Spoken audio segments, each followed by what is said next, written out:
नमस्कार फ्रेंड्स, एकताच किचनमध्ये आपलं मनापासून स्वागत आहे. फ्रेंड्स, भोगीची भाजी बनवायची होती तर मी हा व्हिडिओ जो आहे तो खूप लेट शेअर करणार आहे तुमच्यासोबत. अगदी साधी सिंपल रेसिपी आहे. झटपट अशा पद्धतीने मी भोगीची भाजी बनवलेली आहे. अनेक प्रकारच्या भाज्या आपण या भाजीमध्ये ॲड केलेल्या आहेत आणि खूपच छान आणि खूपच टेस्टी. अगदी कोणत्याही प्रकारे जास्त आपल्याला मसाला यामध्ये टाकायचा नाही आहे. अगदी घरच्या घरी आपल्याला जो मसाला भेटेल तो आपण यामध्ये वापरलेला आहे. खूपच छान आणि टेस्टी अशा प्रकारे आपली हेल्दी भाजी तयार झालेली आहे. रेसिपी शेवटपर्यंत नक्की बघा. रेसिपी तुम्हाला नक्की आवडेल आणि नक्की आवडल्यानंतर लाईक, शेअर, सबस्क्राईब करायला विसरू नका. चला तर मग वेळ न घालवता रेसिपीला आपण सुरुवात करूयात. तर फर्स्ट एका कढईमध्ये आपण तेल ॲड केलेलं आहे. तेलामध्ये आपण बारीक चिरलेला कांदा ॲड करायचा आहे. कांदा अगदी चांगल्या प्रकारे भाजता येईल अशा पद्धतीने भाजून घ्यायचा आहे. नंतर आपण बऱ्यापैकी कांदा भाजत आला की त्यामध्ये आपण टोमॅटो ॲड करायचा आहे. टोमॅटो आणि कांदा एकत्र आपण तेलामध्ये चांगल्या प्रकारे भाजून घ्यायचा आहे. नरम पडतील अशा पद्धतीने कांदा आणि टोमॅटो अगदी चांगला ब्राऊन कलर येऊपर्यंत भाजल्यानंतर त्यामध्ये आपण स्वच्छ धुवून ठेवलेल्या ज्या भाज्या आहेत त्या आपण त्यामध्ये एक एक करून ॲड करायच्या आहेत. तर यामध्ये मटार ॲड करायची आहे 1 वाटी, 1 वाटी घेवडा, 1 वाटी गाजर बारीक चिरलेला, 1 वाटी हरभऱ्याचे दाणे ओले. तर नंतर आपण त्यामध्ये शेंग ॲड केलेली आहे. नंतर आपण 2 वांगी चिरून घेतलेली आहेत बारीक बारीक. नंतर त्यामध्ये पालक आणि चाकवत ही भाजी जी आहे बारीक चिरून घेतलेली आहे. नंतर त्यामध्ये छोटे छोटे बोरे जे असतात ते आपण त्यामध्ये ॲड केलेले आहेत. हे सर्व ॲड करून झाल्यानंतर सर्व प्रकारे भाजी भाजली जाईल अशा पद्धतीने आपण ती एकत्र करून घ्यायची आहे आणि तेलामध्ये चांगली भाजून घ्यायची आहे.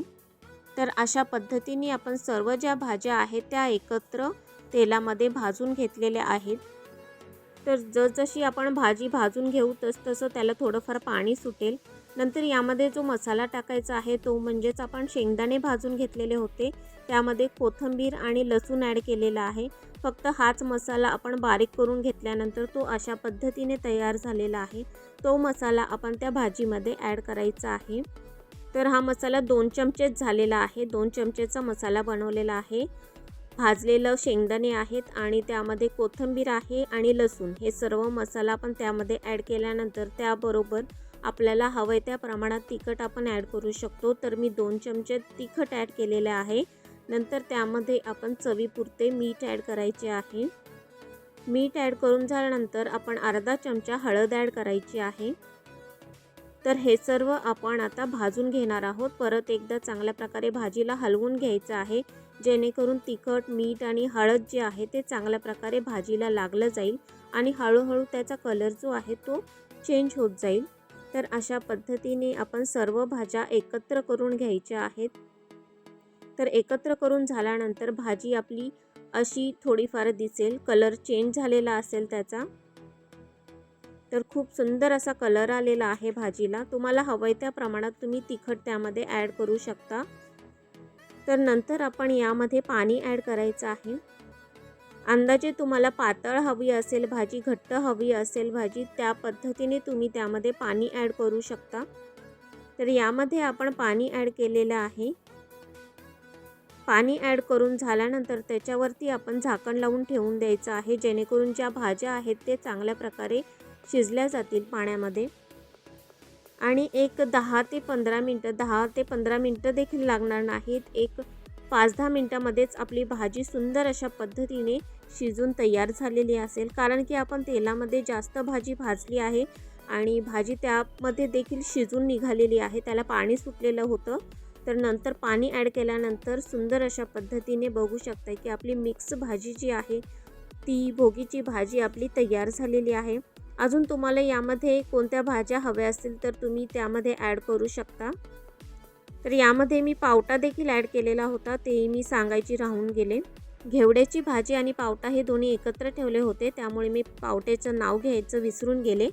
तर ही सर्व भाजी जी आहे खूपच छान आणि टेस्टी झालेली आहे. रेसिपी पण बघू शकताय तुम्ही. खूपच साधी, सिंपल आणि झटपट अशा पद्धतीने मी तुमच्यासोबत बनवून शेअर केलेली आहे आणि भाजी देखील खूपच टेस्टी झालेली आहे. रेसिपी अगदी साधी सिंपल आहे. तर ही भाजी तुम्ही बाजरीच्या भाकरीसोबत खाऊ शकता. बाजरीची भाकरी जी आहे ती या आमटीसोबत चांगली चुरून खायची आहे. बाजरीची भाकरी आणि भोगीची भाजी खूपच छान आणि टेस्टी लागते आणि भाजी अगदी सुरेख झाली तर मजाच काही वेगळी असते.